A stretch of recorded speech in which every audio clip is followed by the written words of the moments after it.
पाठ पूजा चैनल में आज हम जितिया व्रत कथा सुनेंगे।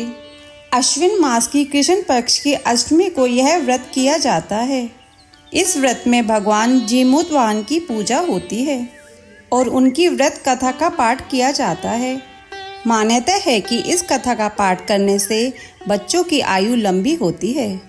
एक बार नैमिषारण्य के निवासी ऋषियों ने संसार के कल्याण के लिए सूत जी से पूछा, हे सूत, कराल कलिकाल में लोगों के बालक किस तरह दीर्घायु होंगे, सो कहिए।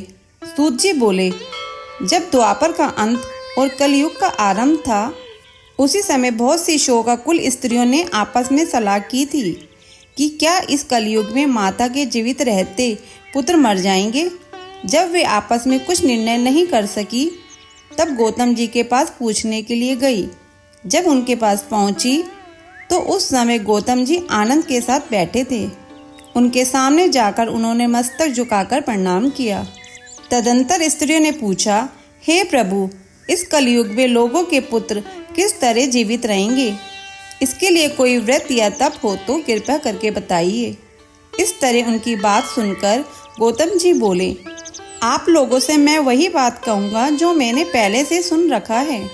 गौतम जी ने कहा, जब महाभारत युद्ध का अंत हो गया और द्रोण पुत्र अश्वत्थामा के द्वारा अपने बेटों को मारा देखकर सब पांडव बड़े दुखी हुए, तो पुत्र के शोक से व्याकुल होकर द्रौपदी अपनी सखियों के साथ ब्राह्मण श्रेष्ठ धौम्य के पास गई और उसने धौम्य से कहा, हे विपेंद्र, कौन सा उपाय करने से बच्चे दीर्घायु हो सकते हैं? कृपा करके हमें बताइए। धौम्य बोले, सतयुग में सत्य वचन बोलने वाला, सत्याचरण करने वाला समदर्शी जीमूतवाहन नामक एक राजा था। एक बार वह अपनी स्त्री के साथ अपने ससुराल गया और वहीं रहने लगा। एक दिन आधी रात के समय पुत्र के शोक से व्याकुल कोई स्त्री रोने लगी, क्योंकि वह अपने बेटे के दर्शन से निराश हो चुकी थी। उसका पुत्र मर चुका था। वह रोती हुई कहती थी, हाय, मुझ बूढ़ी माता के सामने मेरा बेटा मरा जा रहा है। उसको रोता हुआ देखकर राजा जीमूतवाहन का मानो हृदय विदीर्ण हो गया। वह तत्काल उस स्त्री के पास गया और उससे पूछा, तुम्हारा बेटा कैसे मरा है? बूढ़ी माता ने कहा, गरुड़ प्रतिदिन आकर गांव के लड़कों को खा जाता है। इस पर दयालु राजा ने कहा, माता, अब तुम रो मत, आनंद से बैठो, मैं तुम्हारे बच्चे को बचाने का यत्न करता हूँ। ऐसा कहकर राजा उस स्थान पर गया जहाँ गरुड़ आकर प्रतिदिन मांस खाया करता था। उसी समय गरुड़ भी उस पर टूट पड़ा और मांस खाने लगा। जब अतिशय तेजस्वी गरुड़ ने राजा का बायां अंग खा लिया तो झटपट राजा ने अपना दाहिना अंग फेर कर गरुड़ के सामने कर दिया। यह देखकर गरुड़ जी ने कहा, तुम कोई देवता हो? कौन हो तुम? मनुष्य तो नहीं हो। अच्छा, अपना जन्म और कुल बताओ। पीड़ा से व्याकुल मन वाले राजा ने कहा, हे पक्षीराज, इस तरह के प्रश्न करना व्यर्थ है। तुम अपनी इच्छा भर मेरा मांस खाओ। यह सुनकर गरुड़ रुक गए और बड़े आदर से राजा के जन्म और कुल की बातें पूछने लगे। राजा ने कहा, मेरी माता का नाम है शैव्या और मेरे पिता का नाम है शालिवान। सूर्यवंश में मेरा जन्म हुआ है और जीमूतवाहन मेरा नाम है। राजा की दयालुता देखकर गरुड़ ने कहा, हे महाभाग, तुम्हारे मन में जो अभिलाषा हो वह वर मांगो। राजा ने कहा, हे पक्षीराज, यदि आप मुझे वर दे रहे हैं तो वर दीजिए कि आपने अब तक जिन प्राणियों को खाया है वे सब जीवित हो जाएं। हे स्वामिन, अब से आप यहाँ बालकों को न खाएं और कोई ऐसा उपाय करें कि जहाँ जो उत्पन्न हो वे लोग बहुत दिनों तक जीवित रहें। धौम्य ने कहा कि पक्षीराज गरुड़ राजा को वरदान देकर स्वयं अमृत के लिए नागलोक चले। वहाँ से अमृत लाकर उन्होंने उन मरे मनुष्यों की हड्डियों पर बरसाया।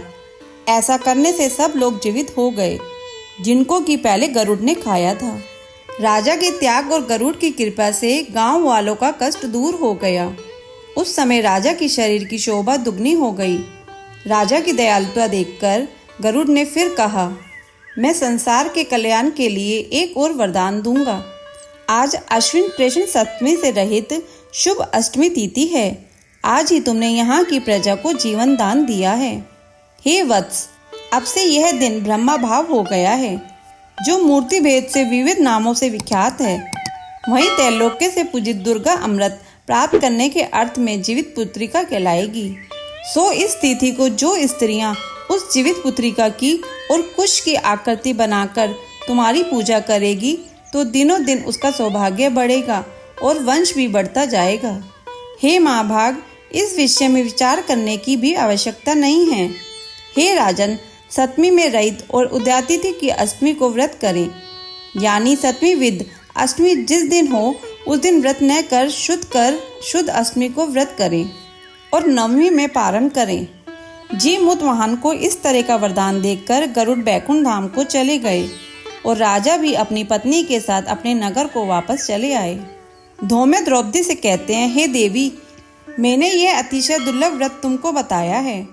इस व्रत को करने से बच्चे दीर्घायु होते हैं। हे देवी, तुम तो पूर्वोक्त विधि से यह व्रत और दुर्गा जी का पूजन करो तो तुम्हें अभिलषित फल प्राप्त होगा। मुनिराज धौम्य की बात सुनकर द्रौपदी के हृदय में एक प्रकार का कौतूहल उत्पन्न हुआ और पूर्ववासिनी स्त्रियों को बुलाकर उनके साथ यह उत्तम व्रत किया। गौतम ने कहा, यह व्रत और इसके प्रभाव को किसी एक चिहि ने सुन लिया और अपनी सखी सियारिन को बतलाया। इसके बाद पीपल वृक्ष की शाखा पर बैठकर उस चिहि ने उस वृक्ष के खोते में बैठकर सियारिन ने भी व्रत किया।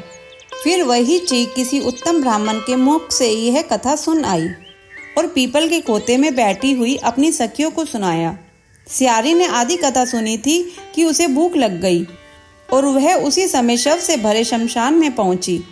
वहां उसने इच्छा भर मांस का भोजन खाया और चिहि बिना कुछ खाए पिए रह गई और सवेरा हो गया। सवेरे वह गौशाले में गई और वहां गौ का दूध पिया। इस तरह नवमी को उसने पारण किया। कुछ दिनों बाद वे दोनों मर गई और अयोध्या में किसी धनी व्यापारी के घर में जन्मी। संयोग से उन दोनों का जन्म एक ही घर में हुआ, जिसमें सियारिन बड़ी हुई और चिहि छोटी। वे दोनों सभी शुभ लक्षणों से युक्त थी, इसलिए बड़ी लड़की काशीराज के और छोटी उसके मंत्री के साथ गृहपति अग्नि के सामने विधि पूर्वक ब्याही गई। पूर्व जन्म के कर्म फल से वह मृगनयनी रानी हुई, जिस किसी भी संतान को उत्पन्न करती वह मर जाती थी। और पूर्व जन्म की बातों को स्मरण करने वाली मंत्री की पत्नी ने अष्टवसुओं से सदृश तेजस्वी 8 बेटे उत्पन्न किए और सभी जीवित रह गए। अपनी बहन के पुत्रों को जीवित देखकर ईर्ष्यावश राजपत्नी ने अपने स्वामी से कहा कि यदि तुम मुझे जीवित रखना चाहते हो तो इस मंत्री के भी पुत्रों को उसी जगह भेज दो जहाँ मेरे बेटे गए हैं, अर्थात इन्हें मार डालो। यह सुनकर राजा ने उस मंत्री के पुत्रों को मारने के लिए कई प्रकार के उद्योग किए, पर मंत्री की पत्नी ने जीवित पुत्रिका के पुण्य बल से बचा लिया। एक दिन राजा ने अपने आदमियों से उन पुत्रों का सिर कटवाकर पिटवारी में रखवाया और वह पिटारी उनकी माता मंत्री पत्नी के पास भेज दिया। किंतु वे 8 सिर बेशकीमती जवाहरत हो गए और भले चंगे वे 8 लड़के अपनी माता के पास वापस चले गए। उनको जीवित देखकर राजपत्नी को बड़ा विस्मय हुआ। अंत में वह मंत्री की पत्नी के पास आई और उसने पूछा, बहन, तुमने कौन सा ऐसा पुण्य किया है जिससे बार बार मारे जाने पर भी तुम्हारे बेटे नहीं मरते?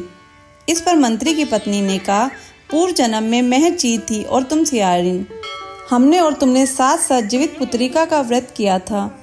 तुमने व्रतों के नियम का भली भांति पालन नहीं किया था और मैंने किया था। इसी दोष से हे बहन, तुम्हारे बेटे नहीं जीते। ओ राजरानी, अब भी तुम उस जीवित पुत्री का व्रत को करो तो तुम्हारे बेटे दीर्घायु होंगे। मैं तुमसे सच सच कह रही हूँ।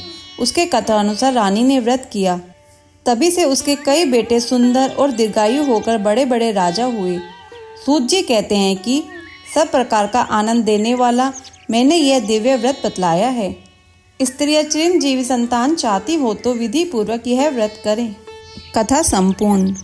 अगर आपको यह कथा अच्छी लगी हो तो इसे लाइक करके शेयर करें। चैनल पर नए हैं तो सब्सक्राइब करें।